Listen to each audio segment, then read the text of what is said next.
Hello, beautiful viewers. My name is Nana Yayabwa, host of the Nana Yayabwa podcast. In today's episode, I'm going to have a conversation with Timea Wharton-Suri. She is the curator for Dance Immersion here in Toronto, Canada. We're going to have a conversation on Black dance, its impact, where it can take us, and it's how it changes our culture and society. If you've not watched the show before, welcome. If you have, welcome. And please, if you have not subscribed, please do subscribe. And I appreciate you all. Please enjoy.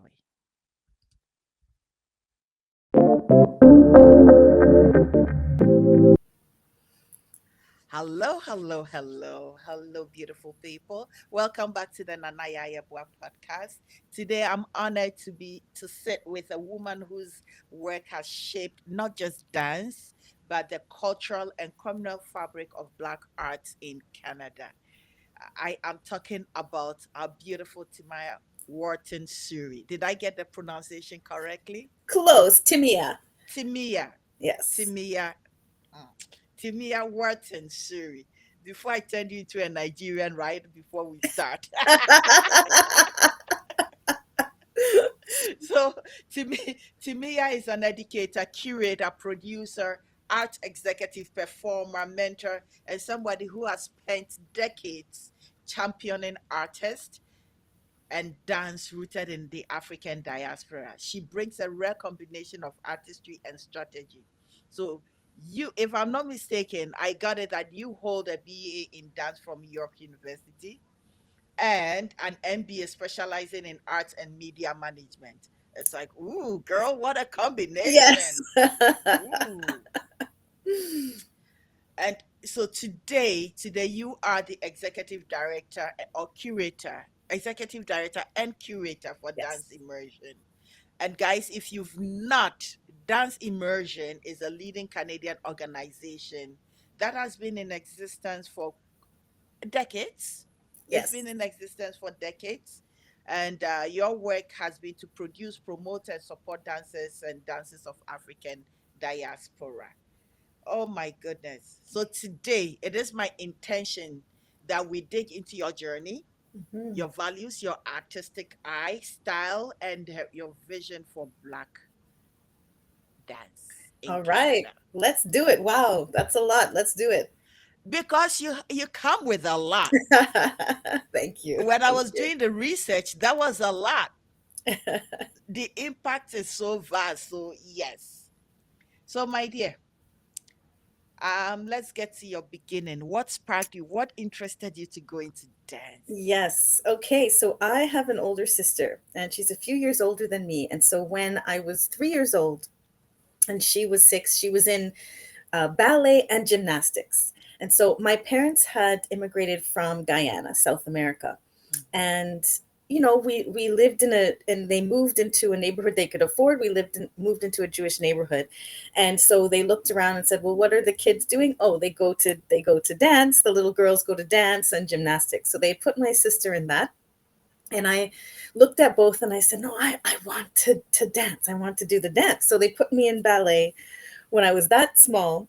And I didn't stop. I focused on ballet because that's all I knew. My parents had put me in the classes. So Mhm. I didn't really have access to other types of dance until I'm old enough that much music hadn't existed when I was little. And then suddenly it was this thing that came, and I saw music Yes, videos, and I was yes. seeing, the Janet Jackson, and Paul Abdul had choreographed Mm-hmm. a lot of Mm-hmm. that, and of course Michael Jackson, and Jackson, yes. all the ultimate, and all of those videos, and I would copy the movements and say, okay, well, I want to I want to learn some of this dance. How do I do that? But Mm-hmm. my parents, like many, were not so keen on me necessarily becoming a dancer. They wanted me to do some extracurricular activity, but didn't necessarily want me to be a dancer.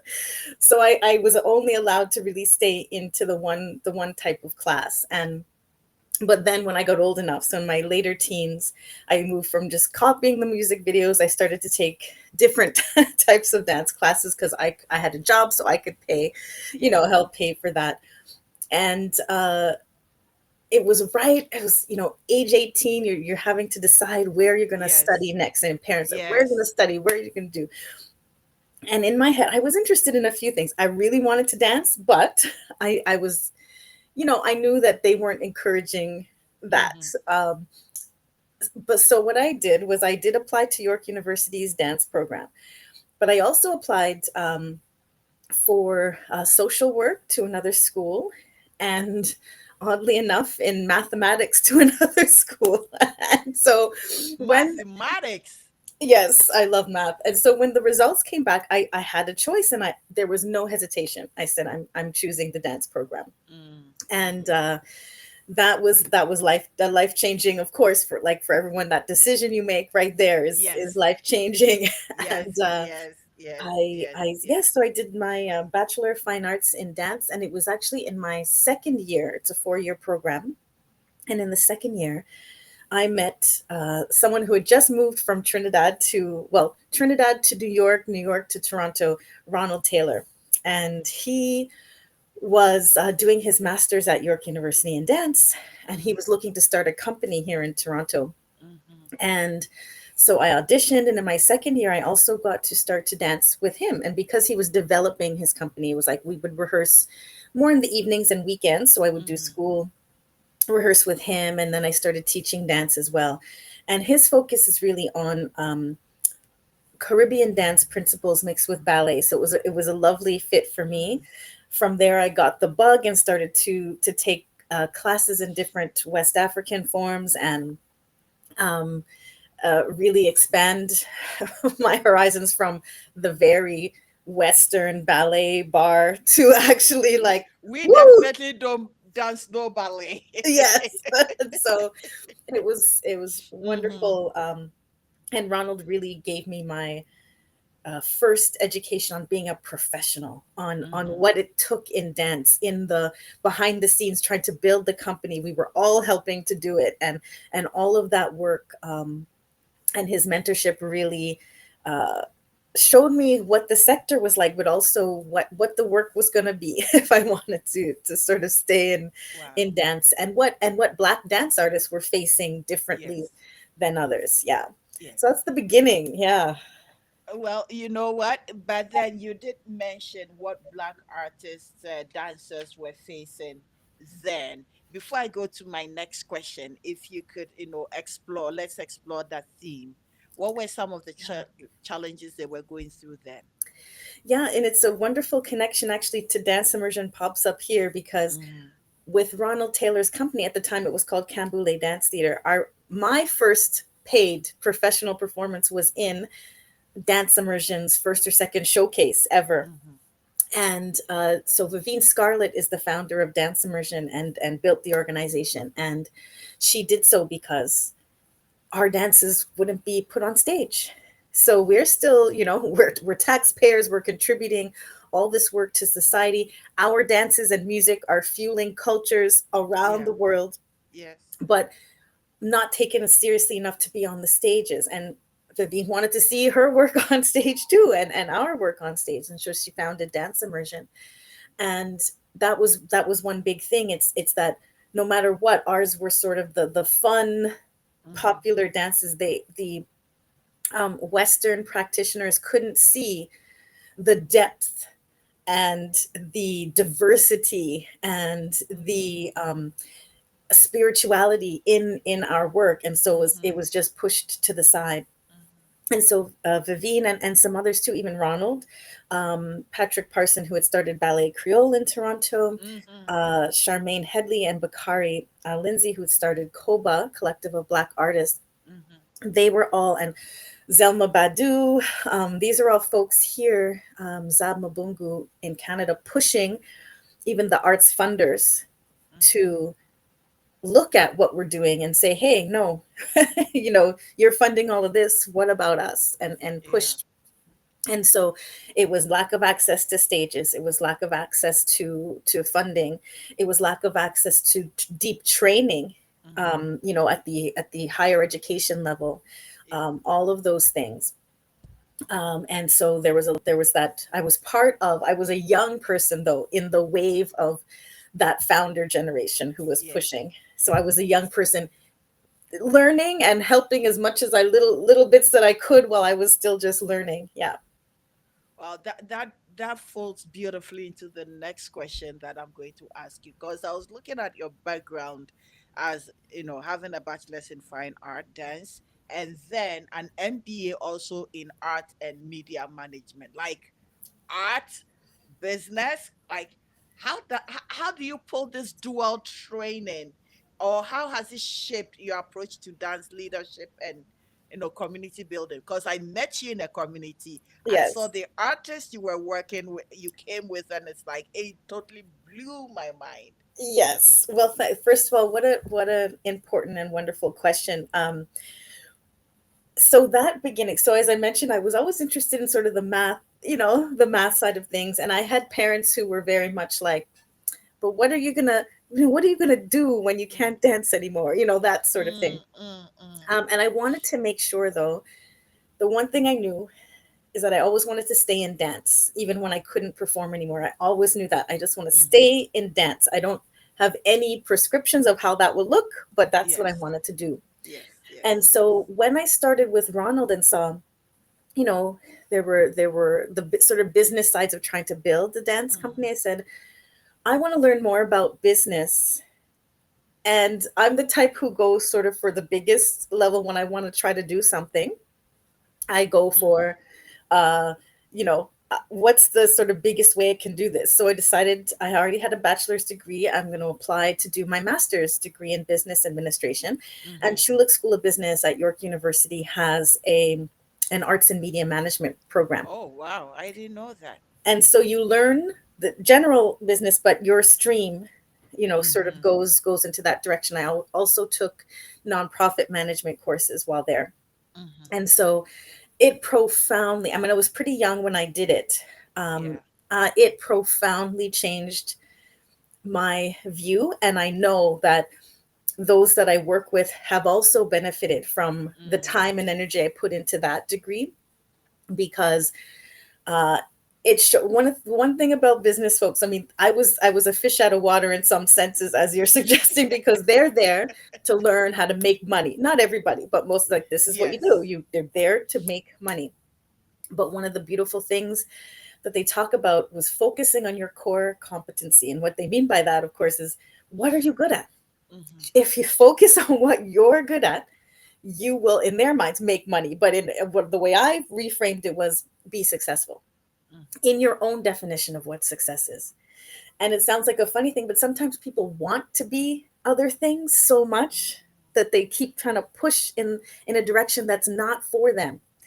And so this my mind went, it clicked, and I said, what am I good at? And I list all the things that I so far, you learn along the way more Yes. things, but at the Yes. time, what am I good at here?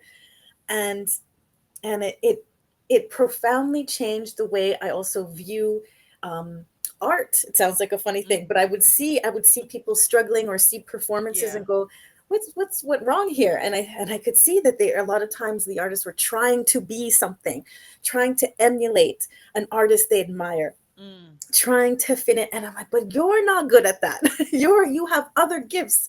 You have to find those. And so that was a big thing for me. But then, of course, all the just basic learning of budgeting, and this was, of course, very high level, like Yes. organizational budgeting, Yes. accounting, marketing, the studies they do to help Mm-hmm. market, and understanding the legislation governing the nonprofit sector. Like, that was Mm-hmm. Mm. huge learning that allowed me to have like a sort of bird's eye view of the sector and understand what's really going on in all these pockets and corners. And so all of that sort of broad learning has only increased with the experience, as life experience is Yes. really the greatest teacher. Wow, that is something. So what I'm wondering is how you did this, sort of early in your journey.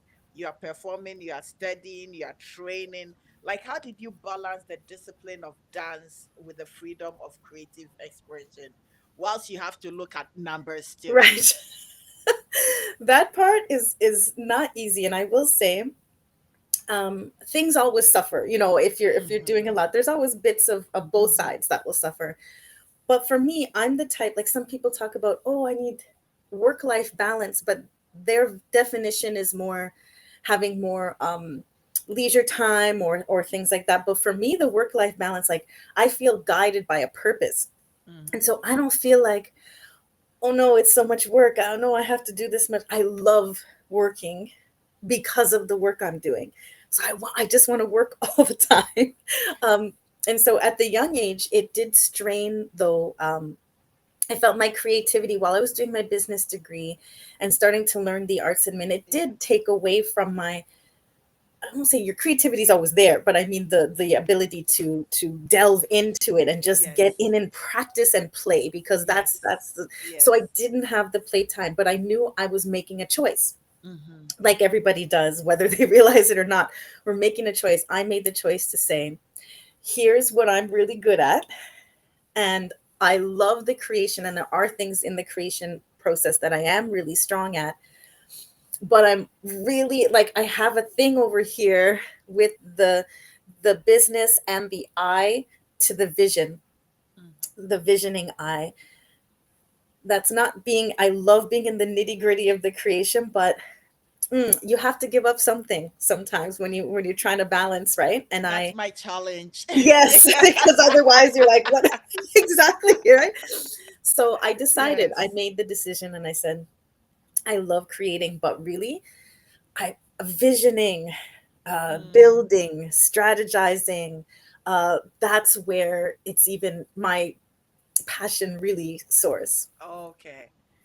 I'll say kudos to you for pinpointing that. You did mention that, you had a purpose. And that is one of the big things that I look into, finding purpose. What is my purpose? Yes. How, so for listeners who have no idea, who are just tuning in, I am with Timea Wharton-Suri. I got it right this time, Yes. Timea. I did not call you Timaya. That Yep. is a Nigerian artist. I called you Timaya. I just love to crack myself.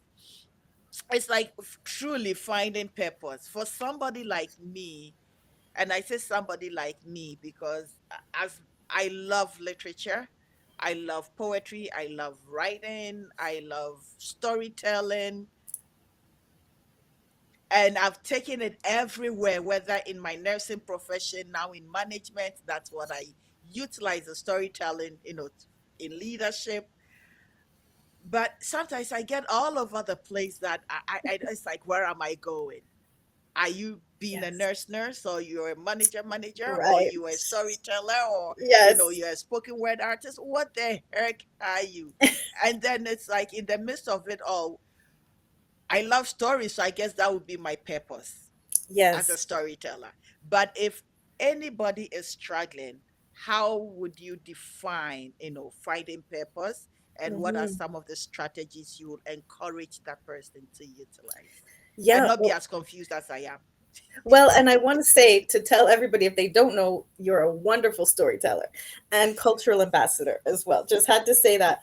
But I think that we get uh, trapped sometimes into feeling we have to pick one.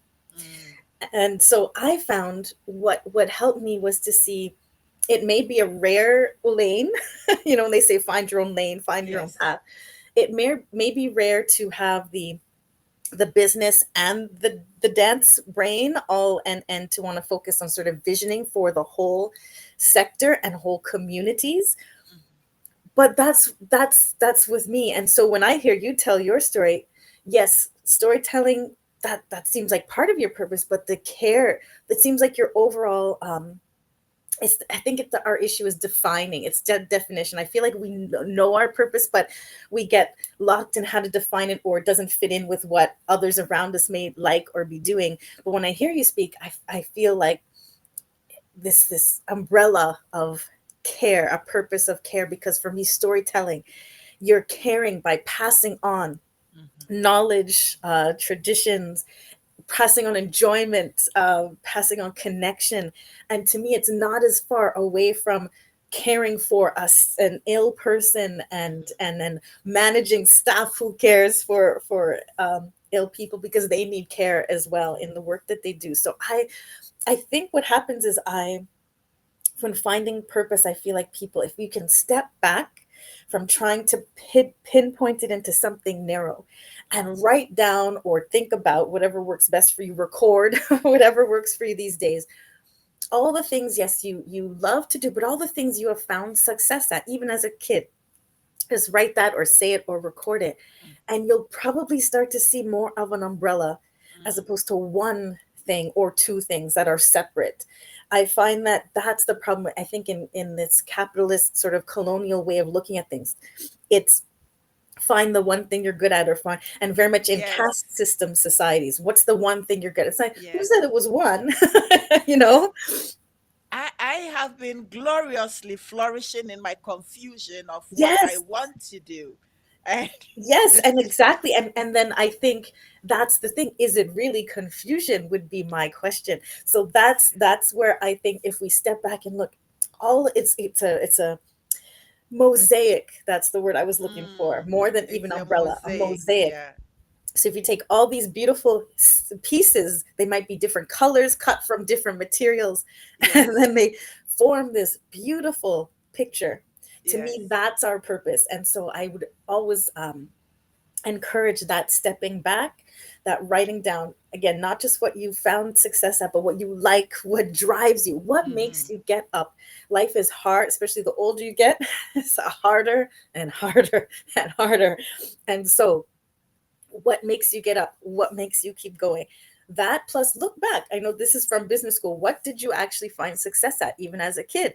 Was it running the race? Was it did you have lots of friends at in Yeah. school? Did you, whatever, were you good at working alone? Like all those things. Mhm. That's the mosaic of our purpose, as opposed to trying to find the one specific thing. Wow, that is a beautiful coaching session and a masterclass in finding purpose. Thank you. Thank you for the question too.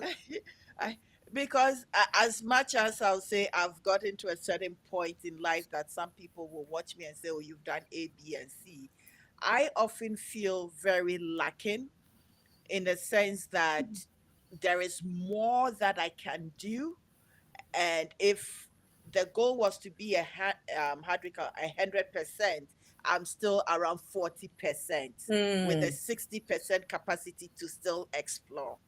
And how do I get there? Yes, that's it. Because true, and in my life too, you have different sort of they might be seen as setbacks at the time, that take you, Yes, off the what you think is the path and go. And yes, so you, but I want to do this. Oh, but I wanted to finish this. Oh, but I wanted to build this. yes. I think that's true. You are multi-talented, and that's a problem in that sense. It's a That problem. is a problem. Yes, because it's true, we don't have enough time or energy to do all the things. And so that's where I'm like, oh, you got to pick sometimes. That's the hard part, because it's true. You have so much capacity to do so much. And when you're, people are driven by different things, and you're clearly driven by, wanting to make it keep going. Keep going.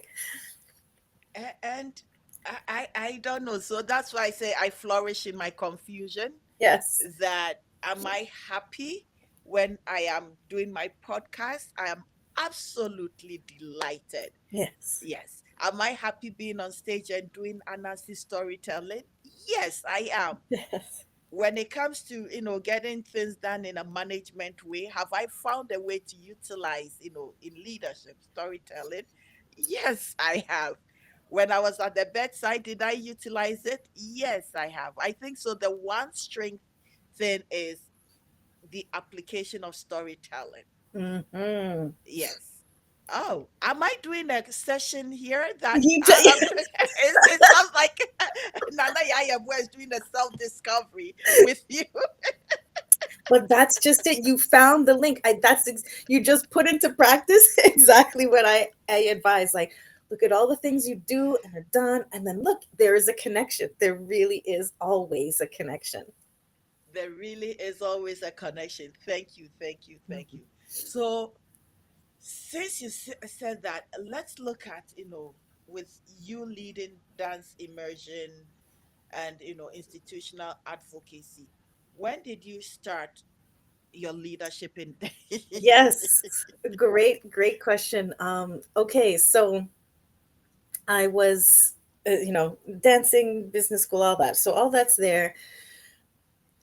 Injuries do start to pile up and and things. So I did take some time off to recover. The beauty of having the two job thing, like the admin and the dance, is Mm-hmm. that you have some financial ability to take time off the dance when your body needs to heal. Mm-hmm. So you can really get a lot of great perspective by taking time. Even the thing you might love it, taking some time away from it, Mm-hmm. wonderful. I know it's so hard to, we have to eat, we have to pay the bills, but that really helped me, um the forced time away Mm-hmm. from dance. Even I think at the time it was like six months at that time, um to say, okay, what is it I want to do for sure when I can't move this way, Ah. right?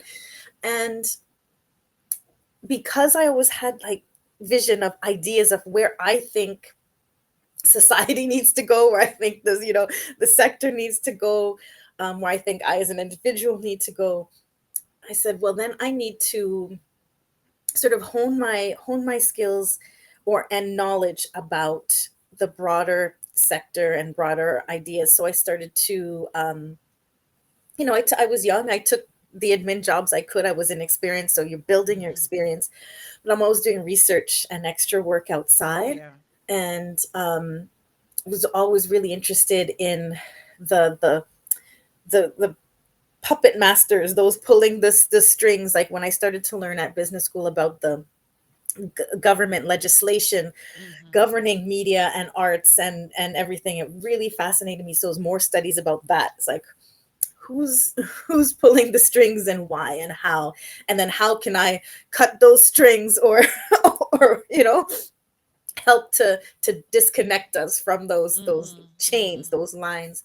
um and so with that research, I started to, to get a sense of where I'd like to go. And then I opened my own studio. I said, I don't want to be part of that machine right now. I just want to do my own thing.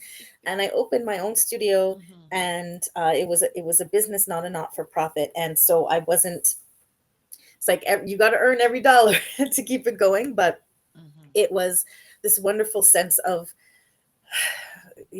freedom from that, from the system, almost, Yeah. so to speak. And it was wonderful time.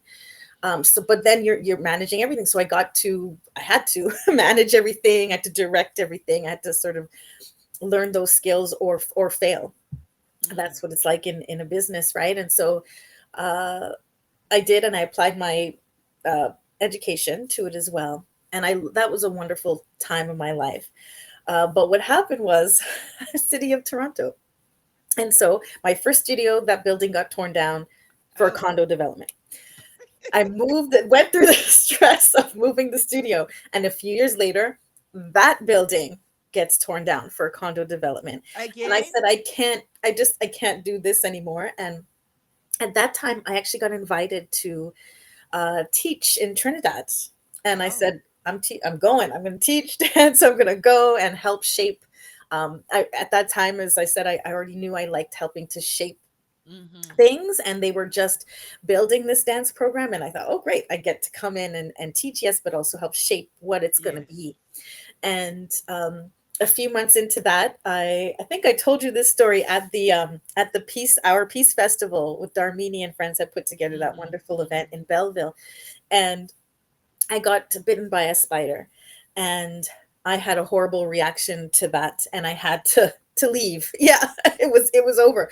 I was done in Trinidad, and I had to come home and rebuild everything. Sorry, I'm not laughing at you. I'm only laughing because I was telling Anansi stories and you got bitten I by know. a I remember you tell your Nazis exactly, and I'm right here. So, but it's Oh, true. It is, there is yes. this wonderful Mhm. comedy element to it. I think too. It's like, did all this, and a little Yes. tiny spider just said nope. Sent you right back to us. Exactly. Come, go to Toronto, go back where you're supposed to be, and Uh-huh. stay there. And but I had to sort of rebuild Mhm. everything, and it's really took what I, at the time, it's all about storytelling. The story I was telling myself because I was Yes. depressed and down was, I'm a shell of my former self. Mm. I can't physically do anything like I used to be able to. I can't, all of these things, and my energy level, etc. But I'm not sure. If you just want to look at athleticism, I am a shell of my former self, but that's not the important thing, right? Um, Yeah. all of the ability to vision and think, and maybe it's all those Anansi powers, because that sort of got really strengthened. Oh, And so that's when I was recovering, and I saw the posting for the Toronto Arts Council was hiring a dance officer, so they help administer the yes. grants to dancers. Yes. And so I needed a job, and I took the job, and boy, did I learn so much about the sector. I got to read all of the dancers' ideas and their Yes. dreams for what they wanted to Yes. make. And I start to see this pattern of, we need more presenters like Dance Immersion. Dance Immersion, like Mhm. Vivine's been doing amazing work all those years, founded in 1994. So doing all this amazing work, but she can't do it alone. And there's other presenters, of course, Yeah. focusing on all types of dance. I say that it's really all Western S- contemporary s- dance they were s- focusing on. But anyway, um, So, for those of us who really don't know dance, we just think dance is yes, dance. What is a dance presenter like? excellent. Yes. Yes, thank you. Yes, so yeah, when I say, oh, we need a presenter, so what happens is the presenter is essentially the one or the company that connects the art with the public. So when an Oh. artist has an idea or a show, we we raise a lot of money.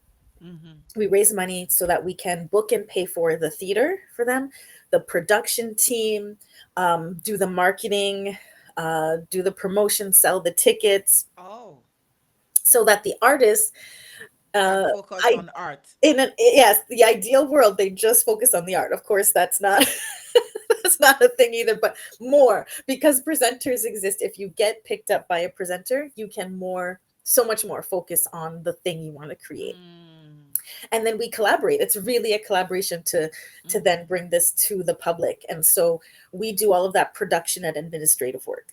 Mhm. And because things are so expensive in a place like Toronto, the artist still does some of their own fundraising. And but when Mhm. you get picked up by a presenter, all of that is sort of taken care, and you don't necessarily have the expertise as the dancer. Like you're you're a creator or a Yes. performer or both. So how do you know about a production manager? How do you know about which venue to use and the contracts that they issue Mhm. and how much that costs, and how to Mhm. do, the marketing and create the marketing materials and do like, how can you do all that? But in Toronto and other places too, I'm sure, we had become such a, what we call, a self-presenting city. There weren't enough presenters, so that the artist is doing all of that themselves. So, as you speaking, Yeah. in one former life that I used to put together a program called Head Above Waters, it was it was creating a space and a stage for African diasporan artists who are emerging, and I used to do it at Small World Theater. So, and You were a all I need, presenter. I well now I know. I didn't know. Add it to your list. It's a lot of work. We know it is. You're a It presenter. is a lot of work. The only why did I stop? I only stopped because of something. Hmm. Yeah, But but I I presenter. I did it. I really did enjoy. It was picking up momentum, and then I paused to restart, and life Life anyway. lifed itself, right? Life itself. Occasionally, I take a look at it, and it's like I would love to bring this back, but I don't know how. But Yeah. yes, so yes, that's the work of the Okay. presenter. I consider it like a connector, right? You're connecting Yes. the art with the public and making Yes. opportunities for the artists. Yes. And Yes. so, what happened was in the 80s and 90s in Toronto, our dance was like internationally renowned. We had all sorts of companies going and this and that, and funding cuts and various things, not just funding cuts, but the racism creeps in, right? Because if you have the Mm-hmm. most diverse city in the world, but you're only putting on stage this one or two types of dance that don't look anything like the city, it's gonna fail. And Yes. so all of these things start folding, and people want to blame the funding system alone. But if you're everything would have been working if you were equitable and Mm-hmm. open Mm-hmm. and representative of what your city actually is. And so we get to a point where then the federal government also, which funds a lot of arts presenting, Yeah. cuts that. But I still said to myself, we still need it. We still need this, and I have the knowledge to do it. And so Yes. I reached out. I had my son, and I was on maternity leave, and I said, no, this is what I really want to do. I did go back to work at Toronto Arts Council for a short time, but then I said, I want to be a presenter. Mm. And I reached out just like I did when I decided to go to business school. I said, who's the biggest here in Toronto? And TO Live is the city run. They own three of our biggest theaters. And Mm-hmm. so they have to program and present it in those theaters. And so I went and I said, to the head of programming for them, and I said, so is there an internship available to, and I was already sort of quite experienced, but I know I didn't have experience in that, like working in a Mm-hmm. large organization doing presenting. And so I said, actually, you're in luck. We're sort of expanding work in our North York venue. Can you make a proposal, and we'll see if we'll do it? So I came up with this idea for this dance sort of presentation series, and they said yes. So that was my beginning as a presenter with TO Live, and that was going well. And then the pandemic hit. When the pandemic hit, now keep in mind, I was always in touch with Dance Immersion because we'd worked Mm-hmm. together on different projects, or Vivian would hire me to do certain things, or I'd applied to be in the showcases, whatever it was. And Vivian said, like, I want to step away soon. Would you come on board and take over? And that was that in 2020. And I said, yeah, yeah, most definitely. Dance Immersion has been there for me, and I want to be there for it. Pandemic hit performing arts very hard, of course, Yes. everywhere. It hit everybody, but um, and so I wanted to be there for Dance Immersion and the community. I felt called. I was literally called by Vivian, but I felt, yeah. And to be honest, it's a I was taking a you how do I explain? You're moving into community from a large organization setting Yes. to community, and so you're taking a different step. It's not an obvious step up, Yes. like they teach you in colonial ways, like, are you going up? Yes. But it wasn't about that for me. I felt called to help um, revitalize, build, Yes. rebuild Yes. Yes. Dance Immersion even through the pandemic. And I Mm-hmm. didn't want it to fold. I didn't want it to be one of the organizations that folded in the pandemic. Uh, and um, and I knew all the challenges that were gonna that come with it. There's always extra, but I had an So, idea. I should say it that way. I had an idea. as you speaking about all the challenges that are going to Yes. come with it, Yes. well, you've traversed over the pandemic. We still here. You're still working. Yeah. So you've jumped that hurdle. You've learned your lessons. So let's Yes. shoot into the future, Okay. because that immersion is over 3 decades. Yes. So let's shoot into the future, especially with this legacy. Yes. So, what are some of the, say, systematic barriers or institution barriers you facing? One, and moving on into the future, however you decide to, whether 5 years from now, 10 years from now, Sure. I leave that liberty to you. What vision do you have? So, you're looking at the systematic barriers, but you're also looking at the vision. Yes. Yes. Okay. Exciting. I get very excited to talk. Okay. So all the work of those sort of founders and leaders I mentioned, and there were more that who I didn't mention, who were sort of pushing, and especially for Black dance and music. One of the things that, as we know, has remained is through the ingrained anti-Black racism. And Mhm. so while more presenters might be putting the work on stage, it's still often after they see what Dance Immersion has done. So they're still not even, how I would say it is, they're not even still viewing us as fully human, as fully artistically um, strong as, because it's almost like they can't assess for, the other curators can't assess for themselves. They need me or Ravine or whoever to do it first, and then they see, and it's like, if you really understood that we are people, we are equals, we have, and that our art is just as rigorous and strong, at least so, as yours, then you wouldn't need us to first give these Black artists a chance. And that still happens a lot, not 100%, but that still happens a lot. It still happens that um, when it comes to the private, so that the government funding has made steps through that pushing, but the private sector, like, so um, foundations, there was a report done in Ontario a few years ago, but if you're not a white led organization, your chance of getting private funds from foundations, from those really wealthy families that create foundations and things, is like less than 2%.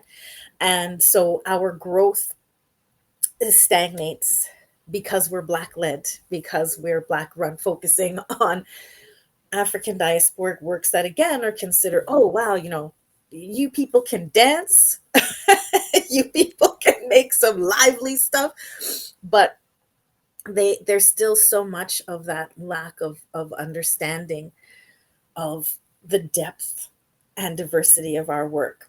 And so we still exist. Dance Immersion, I mean, how wonderful if Dance Immersion didn't need to exist, because we would all have equal opportunity, but that's definitely not a thing.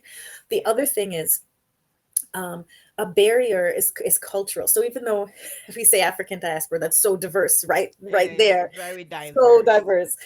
But Yes. there's some, threads of continuity, and one of Hmm. those is the sense of intergenerational community.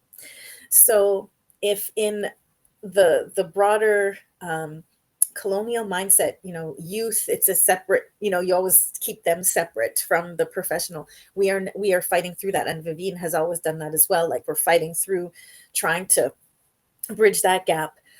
We are also, it's a sense of care, is what I'd say is a barrier. So when artists work with us, we'd love to work with many more, but our budget is also our budget. Everybody has budget constraints. But when we work with artists, we provide, it's not just, oh, your piece is ready, let's go. We provide so much more mentorship Hmm. and guidance and care in the process.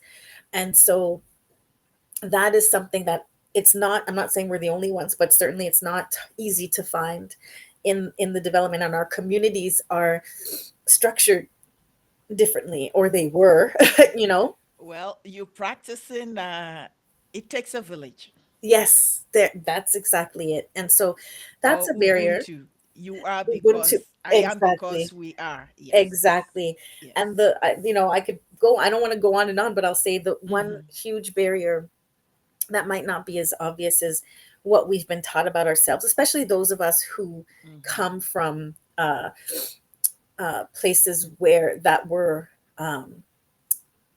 particularly harmed by the transatlantic slave trade. Hmm. And so names were taken, cultures are taken, songs and dances are taken, and you're struggling to try to find the connections and rebuild.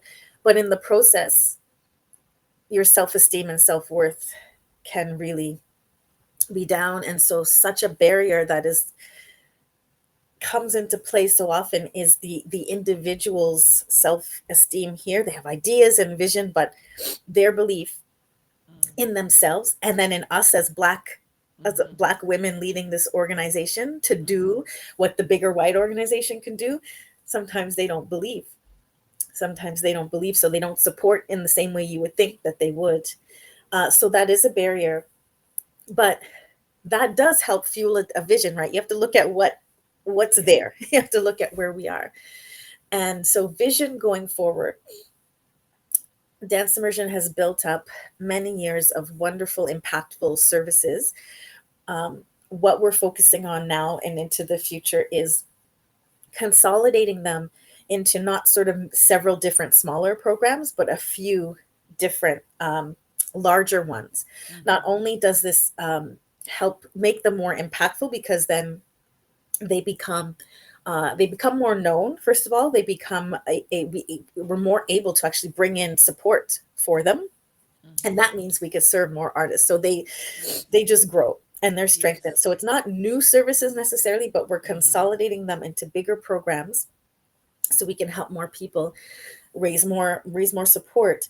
And Mm-hmm. then of course is space. um, One of the most beautiful things happened that I Yeah. have to share.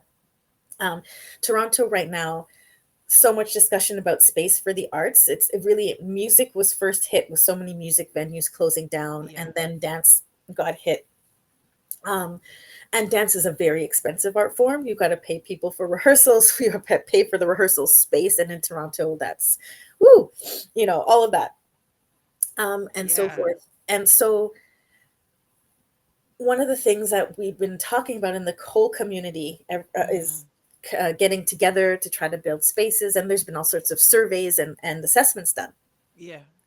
A beautiful survey was shared with us that showed dance artists listing, Mm-hmm. and it was like 14 different dance spaces popped up as their, not their favorite, I don't know how to word it, but places they felt comfortable and Yeah. supported. And dance immersion was number 4 and the top 4 on the list, and we don't have Oh. a space. Everything Oh. else had a space. Everything had, And either a you don't. studio or a theater, and we were the ones with no space, and that is so beautiful. But at the same time, we need a space. I want us to have uh, a plate that, if you give us a space, the programming then, it becomes a hub. It could be just one room studio. The discussions we could have, community discussions, more classes, Mm-hmm. rehearsals for the artists to develop their work in this one room. It's like amazing what dancers could do with just a rectangle, or a circle. How beautiful if it was a circle, but architecture in Toronto, that's not the usual. Um, and that's on the list. A space of ours that we can't be removed from for a condo development. Um, It's Community, building community there. Yeah. building community. Wow. So as you were speaking, and I mentioned, Ubuntu, how you work with the artists. It's like you're also providing them with a cultural grounding in their work or in their creativity. So thank you so much. But before I move to the other question, something just clicked. Yeah. You curate. Yes. What is the process Right. when I come to you? It's like Nana Yayabwa, you talk too much. Okay. I- when you get, how do, number one, they present to you what they want to do, which is the artist, and as a curator, what are you looking for, and then the processing. Yes. So there's a few different ways that, let's say, if you see a dance immersion show, there might be a few different ways that artist and dance immersion connected. So one of the ways is always different forms of research. So we're out there seeing shows. We cannot see everything, of course. And dance Mm-hmm. immersion actually presents artists from across the country very often. So we definitely can't be at all Mm-hmm. those places in such a large country. But so there's that. There's seeing things. There's also other presenters create showcases. Sometimes they're online, so they're far away, but they'll do like online showcases where you get introduced to artists' work. So Mm-hmm. I attend those a lot just to see what's happening, who's doing what. Um, Sometimes they do those in person. Mm-hmm. Um, those are a bit more difficult again culturally. They're like pitch sessions, so the artist stands and sort of shows you a Mm-hmm. little bit of their work and talks about it, and that's okay. But I really want to see the whole piece or the whole Mm-hmm. idea. So that's one way. The other way is one other way again is the artist actually message. They say, I've got this work. here it is, or I've got to work in development, here's a little taste, would you Mm-hmm. help develop it? So they actually reach out as well because they know it's true, we just can't see everything and know what everybody's doing. And then there is the other part where I have an idea Mm. that was sparked by something cosmic, I don't know, it came. And Nancy, the And spider. Nancy, exactly, and Nancy is there. And I'll reach out to an artist or a couple of artists and say, what would you make this? Would you do this? And they call that commissioning. Like, I'm Mm-hmm. commissioning artists to do something that I have thought of. That's more rare because it costs a lot more, of course, because I have to Yeah. pay for the whole thing to be put together. Mm. But those are some of the different ways, really. And because we also sometimes present international artists, we'll get emails from different Mm-hmm. artists, or we will reach out because I saw, let's say I even saw a clip of it, and then it could be online or something. I see a clip, I will do a deep dive and research that artist and go, oh wait, I really want to present them. Mm-hmm. And one final way is other presenters. Dance Immersion is part of the Can Dance network of dance Oh, presenters across Canada. And yes. there's multiple networks. And we'll actually have a couple meetings a year where we share, who were you thinking of presenting? And then we learn Mm-hmm. about other artists, and they'll reach out and say, oh, we're doing this cross Canada tour. Do you want to also present them? Okay. So Okay. all of these different ways that happen. And I am very cautious about going to the big presenter sort of networking events because I I I don't want to get anyone's hopes up. There's so much good work that I wish I could present. But the way I choose is that I have a vision for the whole season of Mm-hmm. activities, and there's a theme. And Mm. that helps me not just also sort of be very random. So this particular season for 25-26, I wanted boundary pushing, like really boundary pushing work. Mm-hmm. So we had Mayday Dance from Montreal. We had Vincent Mansway, South African artist, just recently. And later we're going to have Toronto-based artist AC Mensa. And all of Oh, these artists in different ways, they're very spiritual, like bringing in directly the spirituality right to your face, and not se- trying to AC, hide it. send Yes. me my ticket. AC Mensa, I'm coming. Oh, we will. Yes, we will send you the ticket for sure. She's Um, actually also on the list of people to contact for the nice. podcast. Perfect. Perfect. Yes. So we will definitely send you some Mm, tickets.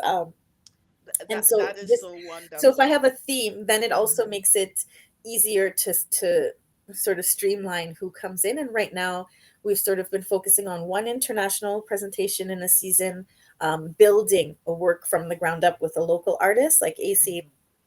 And then also we have our legacy series, professional development and workshop programming. And then we're going to be starting a festival, talking about the future. We're going to be starting our first ever festival November 2026. Immersion Fest is coming. Yes. Woo! I'm there. I'm there. I'm there. I Yes. love festivals. I love festivals. So now Yeah. you've made me excited for next year. I will Good. not get overly excited. That excitement is how do we call it? Good enough. So this question, I think I might have asked you when we met in regards to Travis Knight, Yes. because listen, it's stuck in my head. I was saying I don't know how a person taps and does storytelling all in one, because these brains are not working that Yeah. way. I will forget and stand and it's like, oh, I need to move this. Or I'll be moving my feet and it's like, oh, I need to talk. I forgot that part. But he Yes. was amazing. Yes. So talk to me about that piece, working with a renowned, dancer, tap dancer, cultural custodian as well, like Yes. Travis Knight. Yes. Travis Knight is he was Montreal born. He Mhm. now lives in Brampton, Ontario. Travis is, as you said, internationally renowned. He has performed all over the world. Uh, uh, he trained with Ethel Bruno in Montreal as his Mhm. start, Yes, and yes. was handpicked out of the audience by Gregory Hines at one point. Just really a generational talent, as they Yes. can call Mhm. them.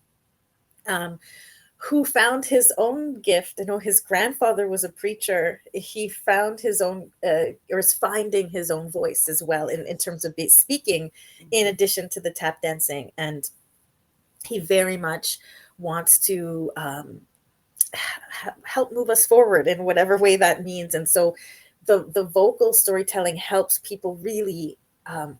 learn more and understand, right? Yes. Um, and his talent for tap dancing is, you know, just blows everybody away. Yes. And so we have worked with Travis multiple times, and he'll be part of Immersion Fest as well.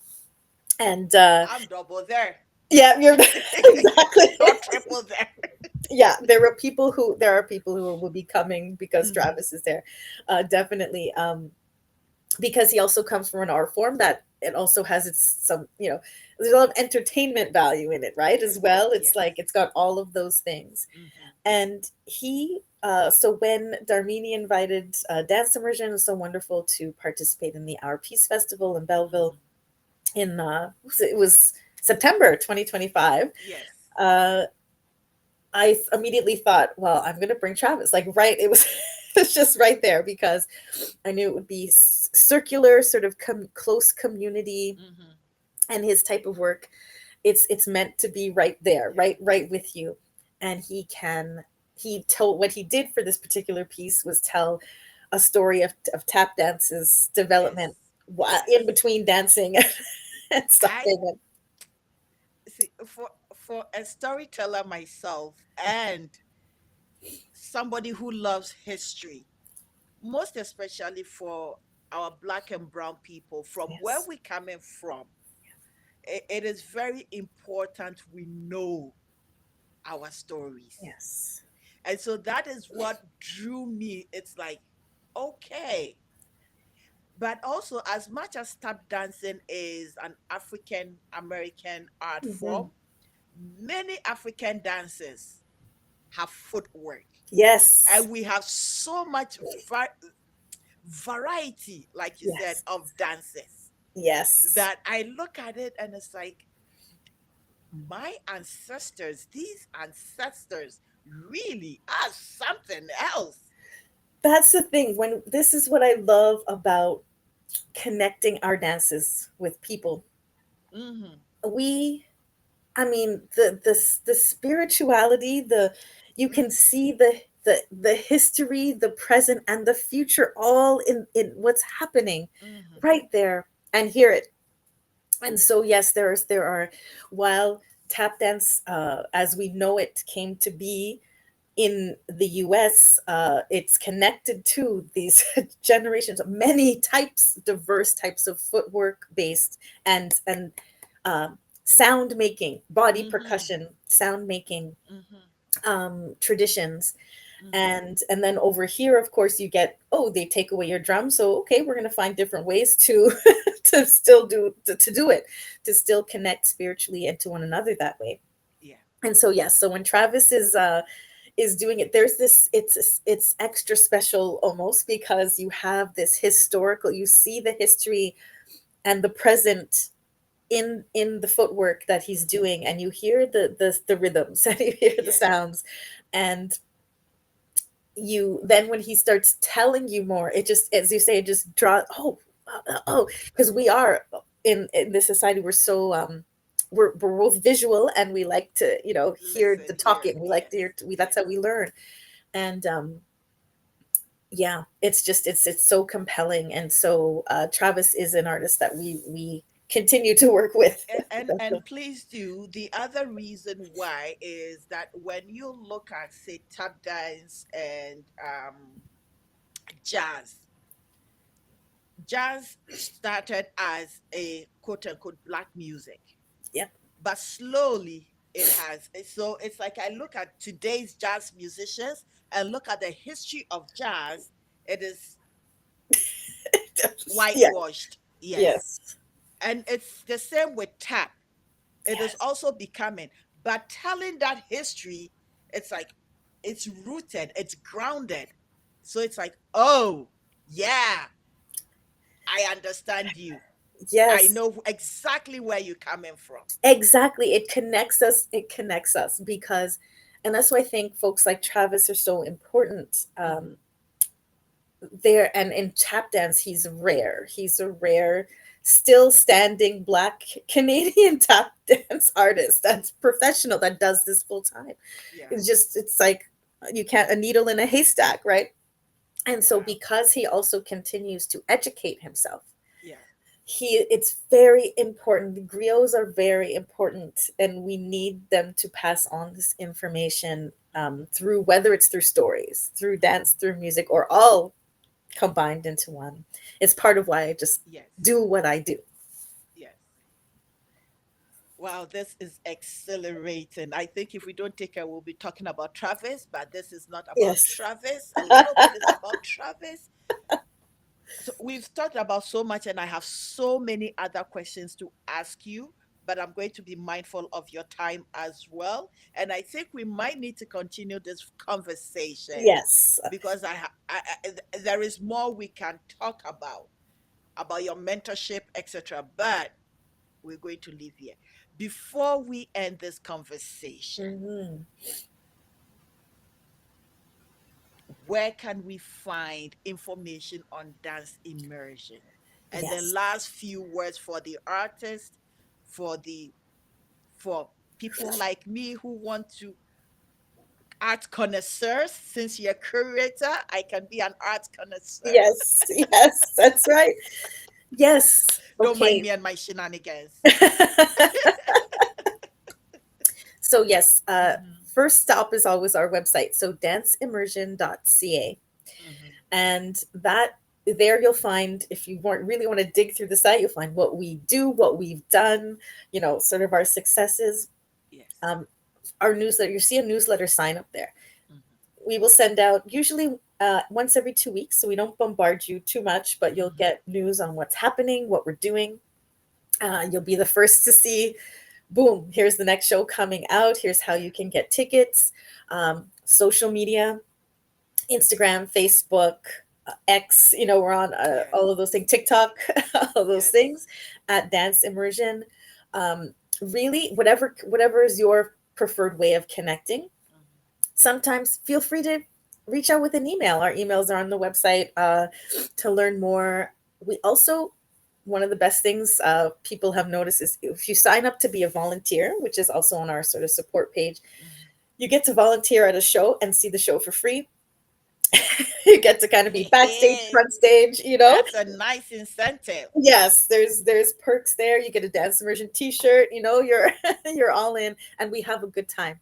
So you Yeah. mentioned a show. I know I got an email regarding a program, something coming up December. Oh yes, that was actually, I'm like, that's a special invitation for some.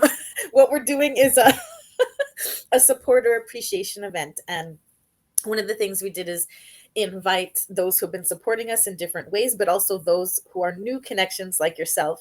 I even bought my dress from Ghana for it. Yes, wonderful. And Travis is going to perform. Travis is, you can say hi to Travis again.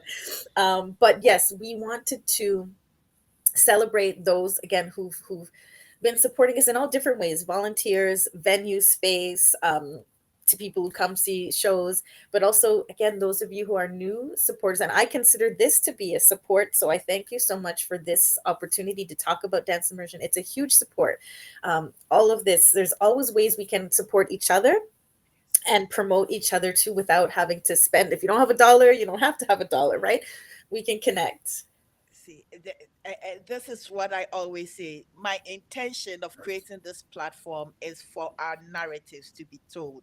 And because as much as I didn't know about dance immersion before I met you, somebody else may not know. So, an Yes. opportunity to be out there and tell the world, hey, this is us. We Yes. are here. If you need information, you can listen. Send me information directly. Hey, Nana Yayabua, how do I get in touch with dance immersion? It's like, you Yes. don't have a problem. I will send you all the contact information. And as a matter of fact, it will be in this, video at the bottom. So Yes. I can even add her personal number. That's a joke. Yes. That's a joke. I Yeah, don't wait. even have it. I don't have it to give. Thank you. But I Nice. really do Yeah. thank you for this. It's a big Hmm. opportunity. It's a big support. We look forward to seeing you at the event next week, Most definitely. and really the beginnings of, and we will share and promote your platform as well. This is what we need to do for one another. It's really about tell the stories. Tell the stories. Telling stories, Yes. telling our stories from our perspectives. We are not allowing anybody to tell our stories because that have been told and our stories have been minimized, demonized, and that is not going to happen ever again. Boom. Timea, thank you so much. Thank you, thank you, thank you. Thank you for sharing your story, your wisdom, and your heart. I have found the string, the link, Yes. storytelling. Yes, yes, Yes. yes. And thank you again. This was wonderful. And I look forward to our next one. Our next one. Thank you, thank you, thank you, thank you. And before we leave, please understand that in this work, your work actually reminds us that dance is not just movement. It is Yes. a culture, it is memory, it is resistance, and it is all about possibility. Yes. Keep that in mind and utilize that in your life. And I do believe that it will help you in the long run. Thank you so much. Thank you. And hello, thank you for watching the Nana Yayabwa podcast. We bring to you amazing conversations with people from different backgrounds. One thing is for sure, you're going to learn about yourself when you listen to us. You're going to change and transform your life because they've walked a path and it's up to you to walk your path. If you need coaching, if you need mentorship, this is the show to watch. Thank you.